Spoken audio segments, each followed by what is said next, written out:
Hello and welcome to Beyond Reproach.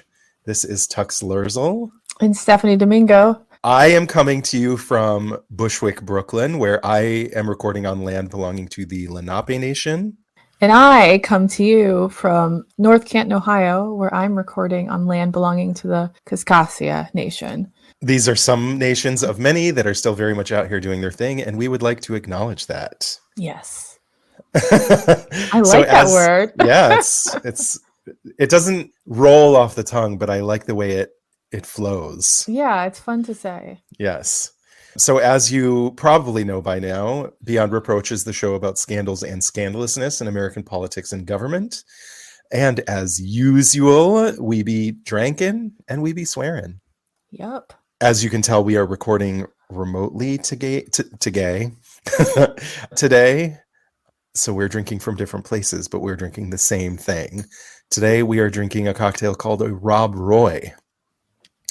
Okay, so the Rob Roy cocktail is basically just a variation on a Manhattan that's made with Scotch whiskey in place of bourbon or rye. It was named after an operetta that told the story of a great Scottish folk hero who supported the poor. Robert Roy McGregor was a 17th century outlaw, often cited as a sort of Scottish Robin Hood who led battles against noblemen in the Scottish Highlands. Sexy. The operetta, titled Rob Roy, debuted in New York City in 1894, and a bartender at the nearby former Waldorf Astoria Hotel, which used to be on the site where the Empire State Building stands today, created the cocktail for opening night to publicize the play.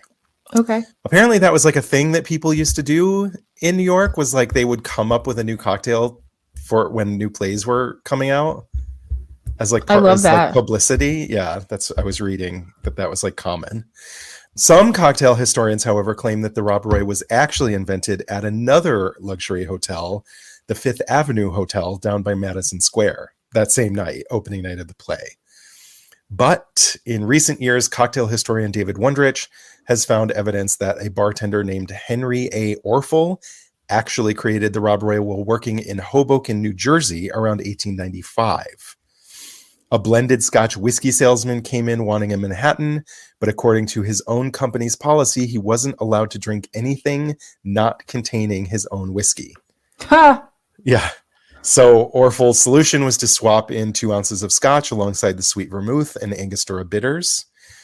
And when Wondrich writes, "The drink is good, a name is suggested, and done." Okay.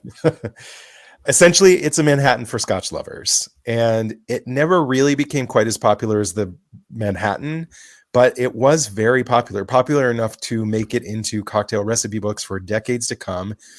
And it was especially mentioned quite a bit in the sort of masculine whiskey-soaked 1940s and 50s. Okay. I've seen it. Yeah. Yeah, I've definitely heard of a Rob Roy. I've never had one, though. Yeah, I've seen it on menus. So shall we... You ready for this? Take a little sip and a little cheers. Cheers.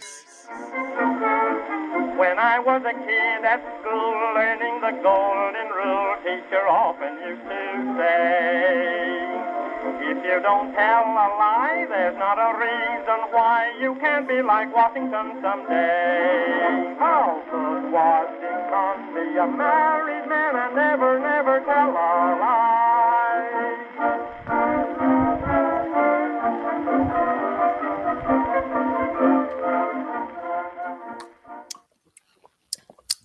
Oh, it's nice. Yeah. It's definitely a little less sweet than a regular Manhattan, because Scotch is definitely more dry than bourbon is. Yeah.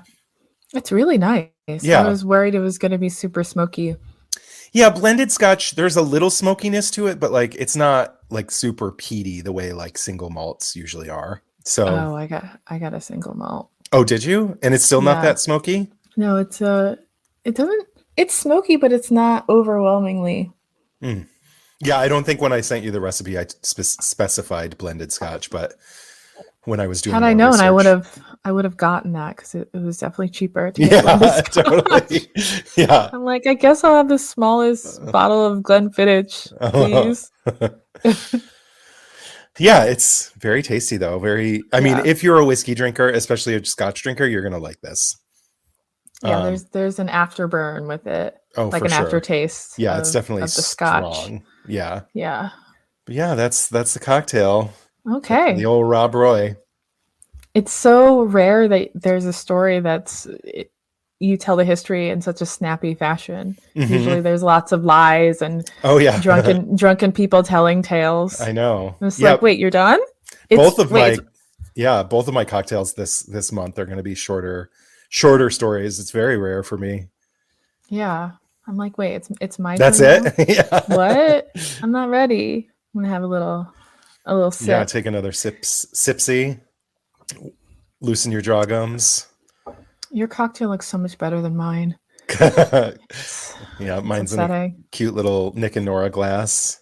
Yeah, mine's in like a weird goblet with like decals on it. Is it like a branded, like a liquor company glass or something? No, it's my mom. She loves a theme.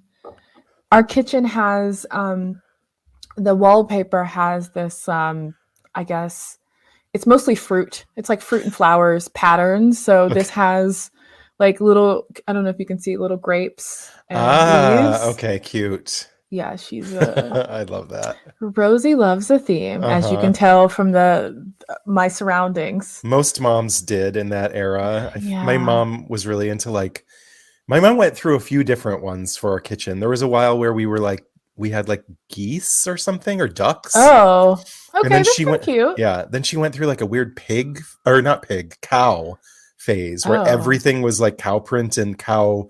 There were like cow tchotchkes all over the place. Yeah. Nope. That's a strain to Miss Brenda. No. I'm glad she got past that, but absolutely not. Yeah. Good times. Yeah. So being back in Ohio has reminded me how much people live their lives for the fucking flag. You've driven through Ohio, right? I think you sent me a picture once of like some rest stop that had all this like Americana. Oh yes, yeah. And there was like touristy stuff at the rest stop for Ohio. Yeah, there's a lot of that. Ohio is in big promotion mode. It's trying to draw people into the state, and that they are. It's kind of funny. There's like billboards all over Brooklyn about like trying to encourage people to move to Ohio for work.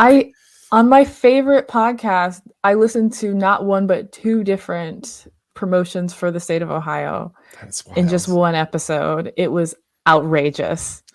Yeah. In Detroit, I'm always seeing ads for like tourism in Ohio that's like, come to Ohio because there's like outdoorsy stuff to come see. I'm like, we're in Michigan where there's like lakes everywhere. Like you can't walk 5 feet without tripping over a lake. What are you doing?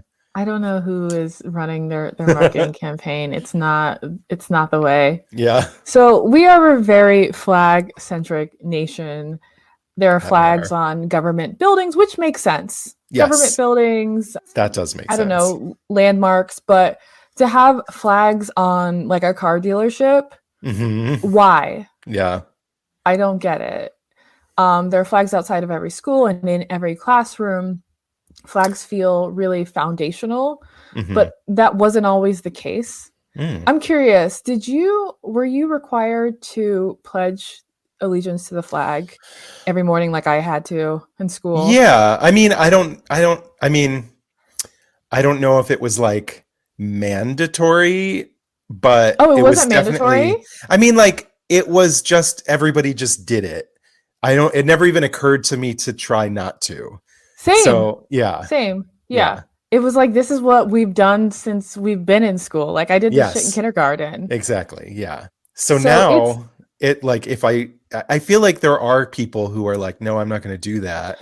Yes. More and more, I'm going to get into this. More and more people are abstaining from it. It's recently come to my attention that globally, like us pledging the flag is very weird. Yeah. Other countries don't do this. It's super like, kind of creepy. Like it is. It's like it is intense nationalism. Yeah. I never really thought about it until I learned that we are one of just a small group of nations that make their school children pledge a national allegiance every morning. So I thought, I don't know. Growing up, I distinctly remember learning about like the Nazi youth and being like, look at them being so indoctrinated by their oppressive regime. Meanwhile, like I had pledged the flag that day. Yeah. It's really kind of wild that it's only the US, China, India, Malaysia, North and South Korea, and the Philippines and Turkey that require their students to pledge allegiance every morning in school. That is so. All strange. nations do have oaths, mostly geared at people who are in public service, people who are in the military. Like it makes sense to pledge to your nation. But that's like an official thing that you do once and you're done, right? It's not something you do every morning. Well, I'm not sure about the military. I feel like they might have to do it. Sure, the military, I guess, makes more sense, but but I think you're right about civil service or even just becoming a citizen. Like that makes sense to have someone pledge allegiance to a new country, but for civilians to do it every day, let alone children to do it every day, it's a little odd. Yeah. So thankfully, in 1943, the Supreme Court ruled that no school or government can compel someone to recite the Pledge of Allegiance or salute the flag. Okay. However, 47 states in 2022 require students to pledge allegiance to the flag. There are exceptions. There are a lot of different exceptions. If you are religious or if you just have a note from your parents, it varies based on opt out. You can opt out. Okay. But it is required in 47 states, which is pretty wild. Yeah. What are the 3 that don't do it?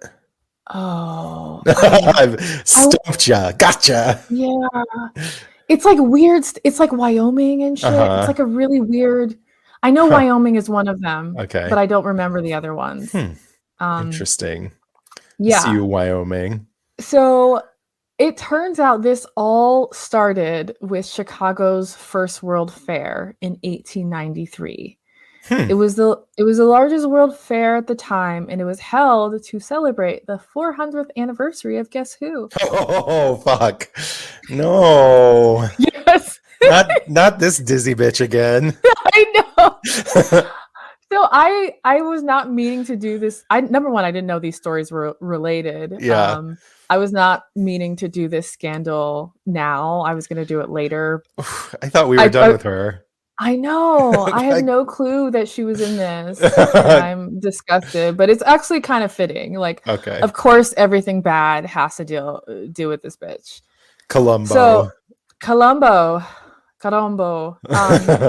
So my scandal today is the marketing gimmick behind the Pledge of Allegiance. But first, a toast. Yes. Toast. I don't need an excuse to drink more. Yeah. Let us cheers to existing in one of the most potent propaganda atmospheres on Earth. Yes, I'll drink to that. It's so ubiquitous, we don't even recognize it. Yeesh. It's pretty tasty. It's growing on me. It's not my favorite thing that we've ever drank, but it's pretty good.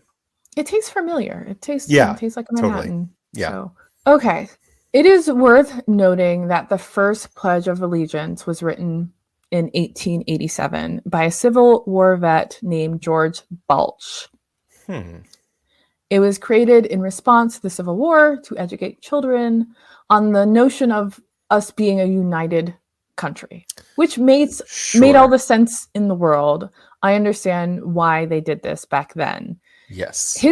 His pledge went like this. We give our heads and our hearts to God and our country. One country, one language, one flag. Yeah. Balch was an educator. He worked for the Board of Ed in New York.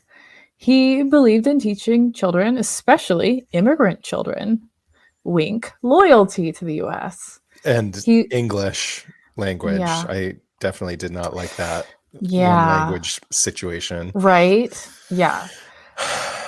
he, as an educator, he wrote a book on how we should be more nationalistic, more united.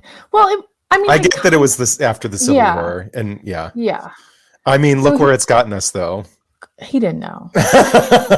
He didn't know. There's no way for him to to know the downscreen consequences. Yeah. So he went so far as to write a book on the subject, and he started to work with governments and private organizations to distribute flags to every classroom, or at least every school. That was his goal. Balch's pledge, it predated the modern version by 5 years. So, people had pledges on the mind, and it was embraced by many schools for decades. Okay. This dude isn't really mentioned very often because his pledge deviated from the current one. And also it's stupid. Like you said, the language thing and the I give my head and my heart to God. No, I don't. Speak for yourself. We also have that God bit in ours now, but that wasn't in it originally, right? It was not in it originally. That was an ad because of the rise of communism. Yes. In the 50s, unfortunately. Eisenhower, right? Correct. Yes. Eisenhower. That bitch who tried to warn us, but then did all these awful things. Yes. It's like, sir, you can't have it both ways. You can't be warning us of the military-industrial complex and then just being awful and increasing it in your own way. Yes. So our modern pledge was believed to be written by, I know that's very convoluted, but I'm going to clarify that. Believed to be written by a man named Reverend Francis Bellamy. He wrote it at the request of a man named Daniel Sharp. Okay. Daniel Sharp Ford. He was the owner of a popular magazine called the Youth's Companion. Have you heard of this magazine before? Okay. I think it merged into the American Boy, like in the 20s, and that had it was around for 100 years too. No. Never heard of that either. If it's not Highlights magazine, I don't know nothing about it. I know, same. I think this was like the precursor to Highlights. So the Youth Companion, it was a popular Boston-based magazine that aimed at increasing the moral fiber of young girls and boys. Don't really know what that means, but sure. Click. Yeah, they needed to eat more steel cut oats. They needed more fiber in their diets. I hope that's what it was, and not like them, I don't know, skinning raccoons and shit. So who was this Reverend Francis Bellamy, and how did he find himself working for Ford and working for this kids magazine? He was born Francis Julius Bellamy on May 18th. Oh my. I know. It's my birthday. It is May 18th, 1855. He was born in Mount Morris, New York, to a really religious family. His father was a Baptist preacher man. He would become a Baptist preacher man as well. He went to the University of Rochester and he studied theology. Okay. And I know what you're thinking. This man sounds like he sucks. He doesn't actually. He was actually very attractive. So. Oh, okay. Well then. His wiki is a little distracting because he has really nice hair and a really big nose, and I'm like, I rest my case, Your Honor. So, thirst aside. Do no wrong. Well, he can do some wrong. Yeah. You will hear about the wrong. Okay. So I was reading through his wiki and I'm like, okay, he's a Baptist preacher, check. He loves the flag, check. He's probably the worst. And he's complicated. He wrote a book in 1888 called Looking Backwards. And I'm like, this sounds like fascism. He's checking a lot of the boxes for fascism. But according to his Wikipedia and to a bunch of articles that I read, he was a Christian socialist. Oh, he definitely would not have used those words himself because the term socialist was still very negative back then. It seemed super foreign. It was tied to France and the Reds. It was It was not something that you would say that you were if you wanted to be employed. Yes. So he instead identified as a nationalist, which is That's very different from, right? Yeah.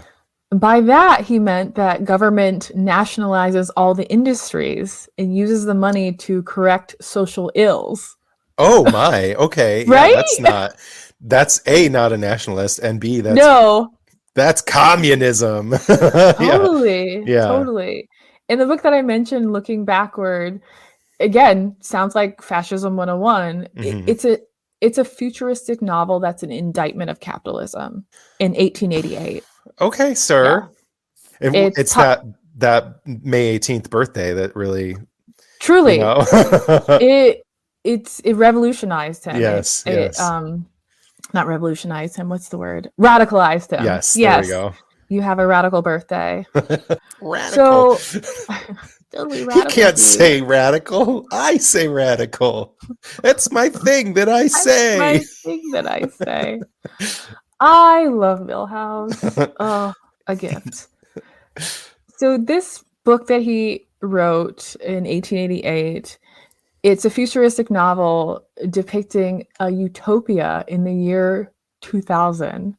He believed by the year 2000, get this, we would be living in a collectivist society and there'd be no poverty and education would be free. And I want to read it because it was really popular at when it came out. I think it sold 1 million copies. Like, it was a huge novel, but yeah, he thought by the year 2000 we would have all had it together. I know. You guys can't see my face. Yeah. Meh. You can't hear Tux's face crinkle. So I don't want to make this guy sound like the best. He was a man. Sure. Yes. Okay. He was a man. He was a sexy man. But he was a man of his era. As such, his writing was tinged with eugenics. He was in those progressive circles that I talked about with the Buck v. Bell scandal that I did. People like Margaret Sanger were in that cohort. So he wrote that a democracy like ours cannot afford to throw itself open to the world, where every man's a lawmaker. And he went on to say that every dull-witted or fanatical immigrant admitted to our citizenship is a bane to the Commonwealth. So he was looking for that right kind of immigrant. You know what I'm, saying. His writings frequently mentioned inferior races, corrupted stock, talks of wholesome blood versus substandard blood. Yeah, just as I thought. Yeah, trash.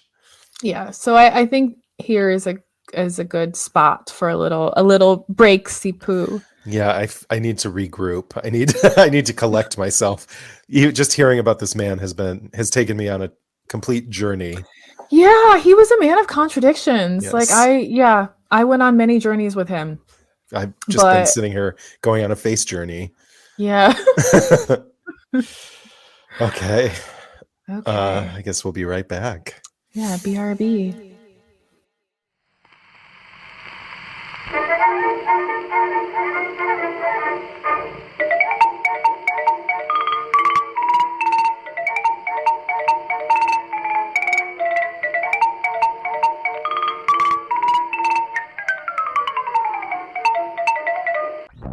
Hi, I'm Natalie. And I'm Cass. And we're the hosts of Shared History, a comedic history podcast exploring the stories of the often overlooked or underrepresented. The people and events your history books may have glossed over, whitewashed, man-washed, or left out completely. From the Mayan creation myth to the Deaf President Now movement of the 1980s. From ancient scientist Avicenna to first female principal chief of the Cherokee Nation, Wilma Mankiller. If you saw it in a footnote once, or have never heard of it, we're here to share it with you. Join us in a rotating guest list featuring scholars, writers, teachers, entertainers, entrepreneurs, subject matter experts, and more. Tune in to Shared History on Apple Podcasts, Stitcher, Spotify, you know the drill. And follow us at Shared Pod on Instagram and Twitter. And as always, share you later.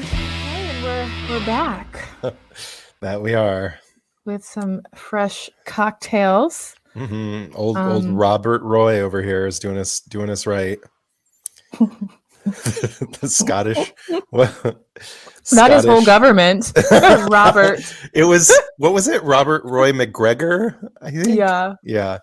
But yeah, I mean, I love a Manhattan. You know, what's funny? I was actually, when you told me like the era of your scandal and sort of gave me some hints about what it would be, I was looking at a lot of different options for cocktails and very briefly considered our first repeat cocktail.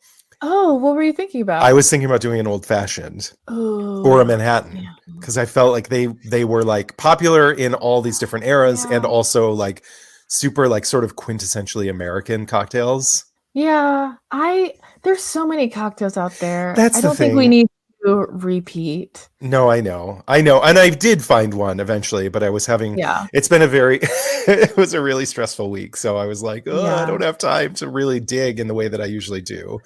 But I got there. Yeah. And this is a great cocktail. I would have one of these. So after writing his really popular novel, Reverend Bellamy, he traveled to Massachusetts.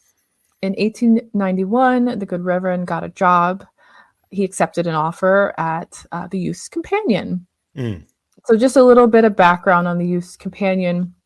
It was a magazine that debuted in 1827. Early issues of what would later come to be called just The Companion. I'm like, okay, you guys, you're doing a lot, and you also here for kids. Like, you don't need to be trying to make it sophisticated. So like metropolitan. Yeah, come on. Kids don't give a fuck. So in the beginning, they were just focusing on religion, which makes sense. That's why they hired Bellamy. But as a result of their focus, their circulation never reached over 5,000 copies a year. So they weren't doing very well. Yeah. This all would change when Bellamy started working there, because the CEO had a vision for getting coins. In 1892, Ford, the owner, he began a campaign to place American flags in every classroom in the country. Similar to Balch, the first pledge guy, Ford believed that the Civil War was still very fresh in the minds of a lot of Americans, and he thought that a great public show of patriotism targeted at children would help stabilize a fragile country. Yeah. And also help him secure the bag. Sure. Both can be true. Yeah. I mean, get that coin. Yeah. Bellamy was put to work as a writer, because that's what he was, in the magazine's marketing department. Okay. He was part of a team tasked with creating patriotic programs for kids. When he arrived, there was already a marketing promo kind of in like a beta stage. They were testing. They were trying to come up with a way of encouraging kids to buy more copies of the magazine by making it seem like everyone else was buying copies. Like, they had this program where for every 100 subscriptions, a school would get. So like you would buy a magazine and there would be a coupon in it that you were supposed to turn into your school. And if your school collected 100 of these little coupons, then it would get a free flag for the school. I see. Okay. Yeah. It's in the industry, it's called GWP, a gift with purchase. It's a way to make people feel like they have this value add thing. When it's giving me the box tops on cereal. Yes. Although I never fully understood. Decoder rings was another thing that people. Oh, my mom still does box tops. What are they for? I don't understand what they're for. I have asked her this question. She's like, nothing. I don't know, but the school likes it. I'm like, but like, none of us are in school. I'm like, are you going to St. Paul's and giving them this? The answer is yes. Oh my. Okay. Yeah. Yeah, I have no idea what they're actually for.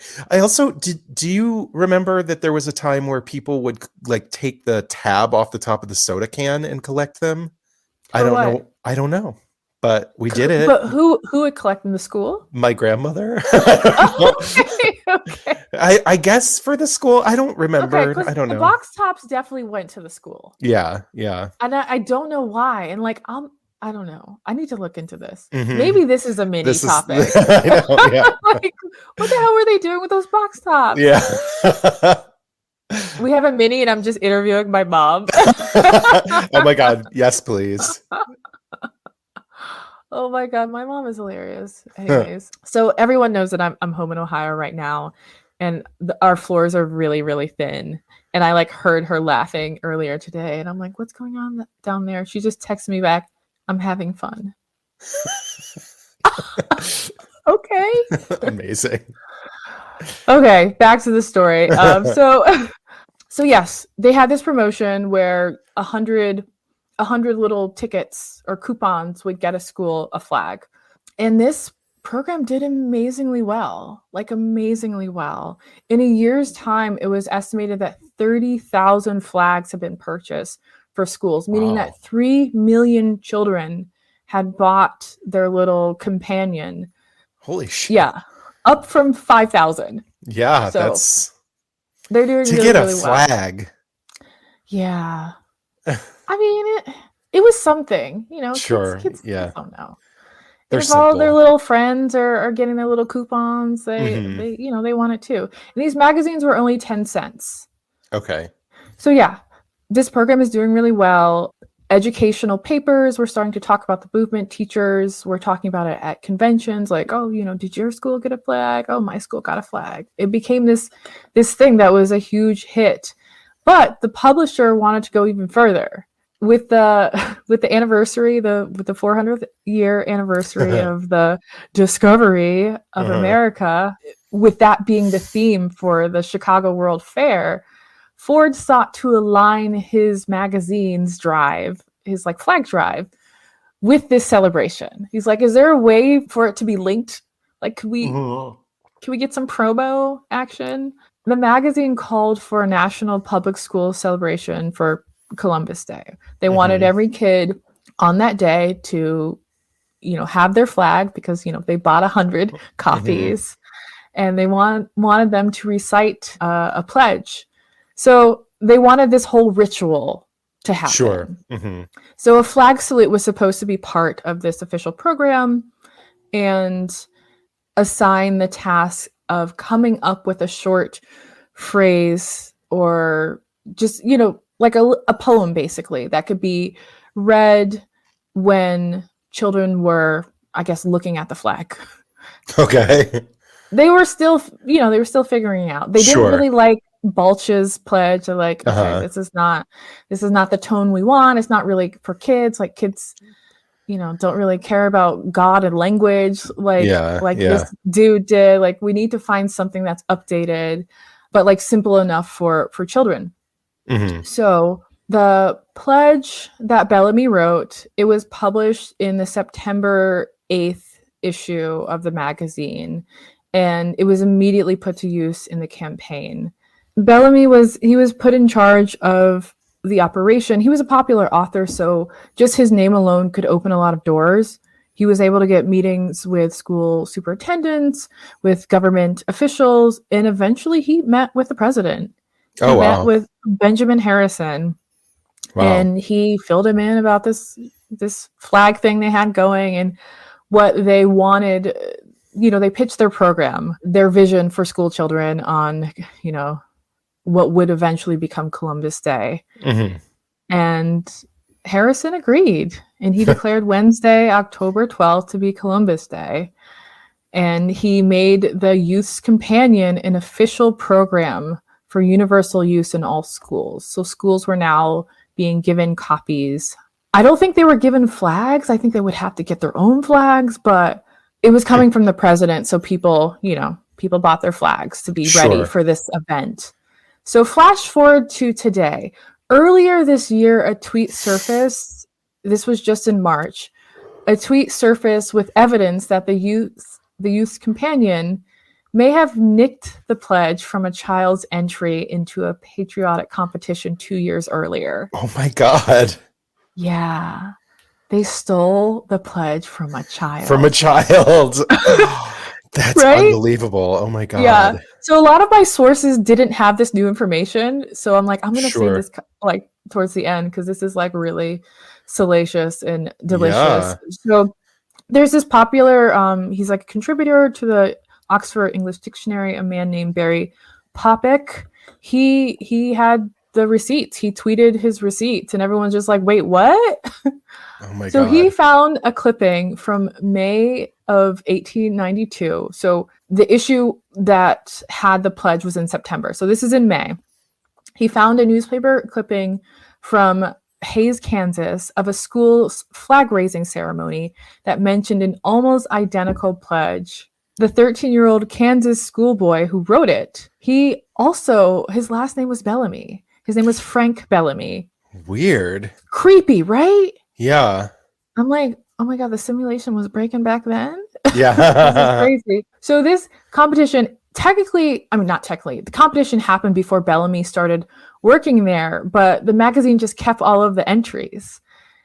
And it's interesting that it's referred to as the Bellamy Pledge, which, technically isn't a lie. Sure. Yeah. Wild. So this kid's pledge read, I pledge allegiance to my flag and to the republic for which it stands, one nation inseparable with liberty and justice for all. Bellamy's pledge read, I pledge allegiance to my flag and the republic for which it stands, one nation indivisible with liberty and justice for all. Uh-huh. Bitch changed one word. Inseparable to indivisible. Yeah. What a coincidence that they both came up with those completely separate from one another. Yeah. Crazy, right? So a month after this magazine debuted on Columbus Day, it's estimated that 12 million American school children recited it in unison while standing in attention. What is often left out of this story is that there was a salute that went along with this pledge. Even though it's called the Bellamy Salute, it was invented by a man named James Upham. James Upham, I believe, was the cousin of the magazine owner. He was like a junior editor at the time. He was the head of the marketing department, so he was Bellamy's boss. Okay. So he had an idea he just wanted a ritual to go along with the flag. Yeah, we have a flag, we have these words, but like we need an action. We need the hand over heart. We need some sort of thing to tie it all together. Sure. So the Bellamy Salute, the instructions were, this is a quote, at the signal from the principal, the pupils, in order of rank, hands to the side, face the flag. Another signal is given. Every pupil gives the flag the military salute. Right hand lifted, palm downward, to align with the forehead and close to it. No, I don't like it. It looks how you think it looks, you guys. It's the fascist salute. Sig Heil. Yeah. So it was called the Bellamy, the Bellamy Salute. And it was popular from the 1890s through the 30s. During the 20s and 30s, Italian fascists and Nazis in Germany, they kind of adopted a very curiously similar salute. Yeah, the Italians, they say that their fascist salute was an old Roman salute, but most historians call bullshit on that. The Romans weren't doing that. But from Italy, it spread to Germany. But the fact remains that the first people to be doing this pledge in mass were Americans. God. No, I don't like the only reason, I know, right? The only reason the Bellamy salute is no longer used because people had eyes in the 30s. They're like, we can't keep doing this. This is a really bad look. This makes us look like we're fascists, you guys. And a lot of people started to fear that a picture of people pledging the flag would be taken out of context if the American flag wasn't visible, that they would think that, okay, these people are fascists. Sure. And there's actually a cropped photo of Charles Lindbergh doing the Bellamy salute that a lot of people attribute to him doing the Nazi salute. Yeah. Okay. Fun, right? Yeah, that's interesting. But it's like, I'll allow that crop because that's like, I mean, he also was, tells the truth a little. Exactly. I mean, America, well, whatever. I'm going to shut my mouth. I'm going to take a sip. We're the whole country wasn't that far from acting like that back in those days. Yeah. Okay, back to the pledge. No sooner than the pledge was written down, then people just started messing with it, started changing words, starting adding to it. In 1923, the words "my flag" was changed to "the flag of the United States," because we didn't want immigrant children to be thinking that they were pledging their own flag. Oh, for fuck's sake. I know. And I'm like, children aren't thinking this deeply. They're just saying it because their teacher said to do it. Like, I never thought anything about this flag, really. No, and like being a kid, it was just sort of something that we said without even really thinking about what it meant. Same. Sort of like saying like prayers out loud in church. Like I never really, I can recite the Lord's Prayer frontwards and backwards, but I never really thought about like what I was saying. It's just proof that adults are thinking way too deep about this. Like kids don't care. Kids aren't being like, I'm secretly pledging to the flag of Italy. Like, oh, they'll never know. Like, what? No, they're just saying it because they're being told to say it. Like, and everybody else is doing it, so they're just doing it. Exactly. It's not that deep. So, but the following year, the pledge was altered further. They added "of America" because before it was just the flag of the United States.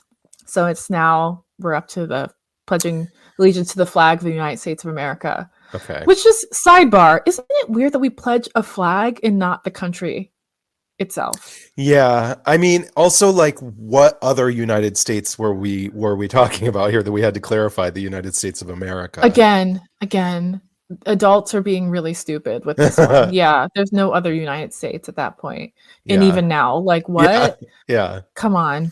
It's like we should be pledging to the country, but whatever. We'll pledge this stupid flag because of, because of marketing, whatever. Yeah. So in 1942, on the pledge's 50th anniversary, Congress adopted it as part of the National Flag Code. So now everyone needs to be doing this in schools. So this becomes part of the flag code.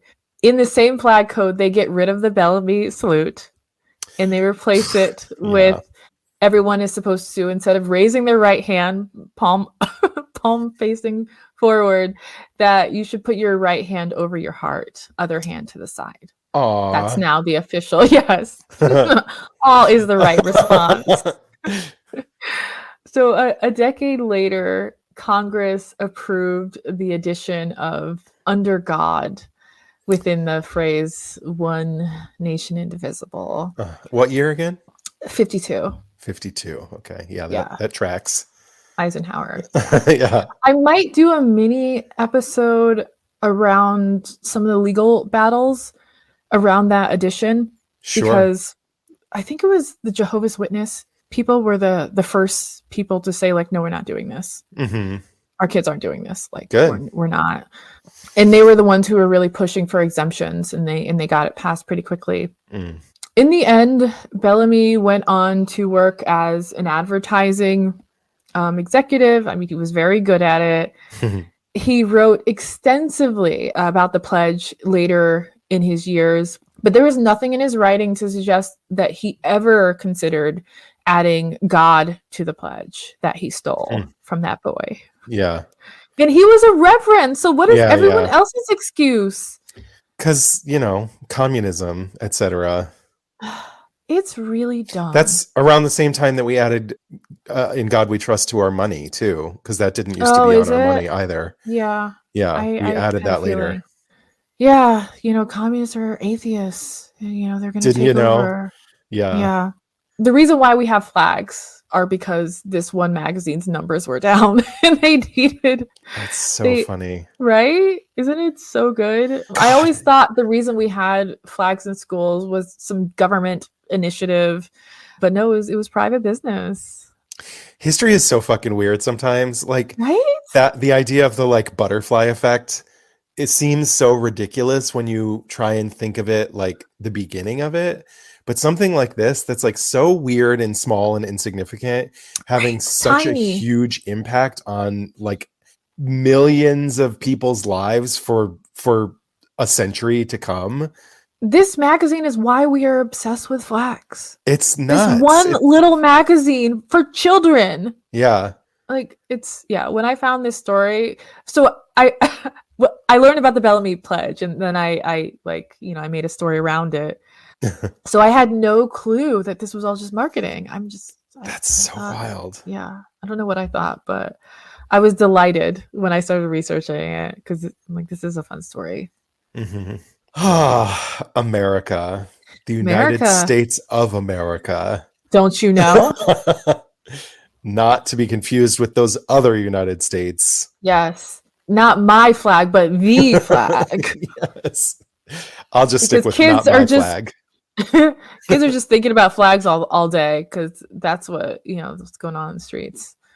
So silly. Absurd. Kids these days. They will cluck their tongues. What is that from? It's Homer? It's some episode where he tries to get into like a country club or something. I can't remember exactly how it goes down.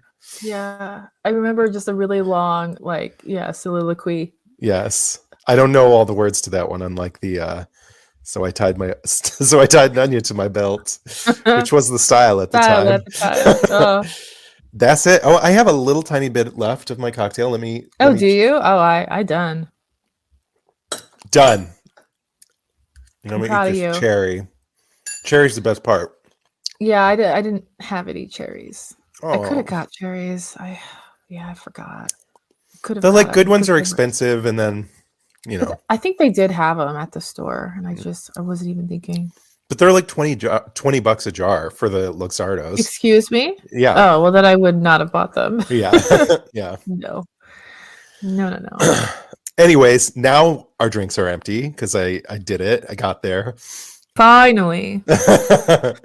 So yeah, America's history is juicy. We just add Scotch whiskey and sweet vermouth. Name it after Scottish Robin Hood. No big deal. I love it. So yeah, thank you guys so much for listening to Beyond Reproach. This has been Tux Lurzel. Stephanie Domingo. Thank you to our new audio editor, Dev. We could not do this without him. That's it. He's the best. That he is. Yeah. All right.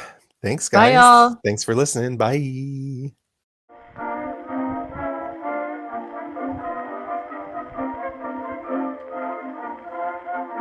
Thank you for listening to Beyond Reproach. Please note that we are not historians. We're just a couple of drunks who never shut up and love history. A full list of all source information can be found in the show notes on our website. Please take a moment to rate, review, and subscribe. Written reviews are especially important. If you like us, please do one of two things. Leave us a written review on Apple Podcasts or send this episode to a friend, family member, or someone who you think would be into it. Don't forget to follow us on social media and make sure you follow us on Instagram because we post our cocktail recipes the Thursday before each full episode. Please drink along with us if you are not driving. We also have a shop on beyondreproachpod.com. Get your merch, brand yourselves. And we also have exclusive content on Patreon where you can directly support the production of our show.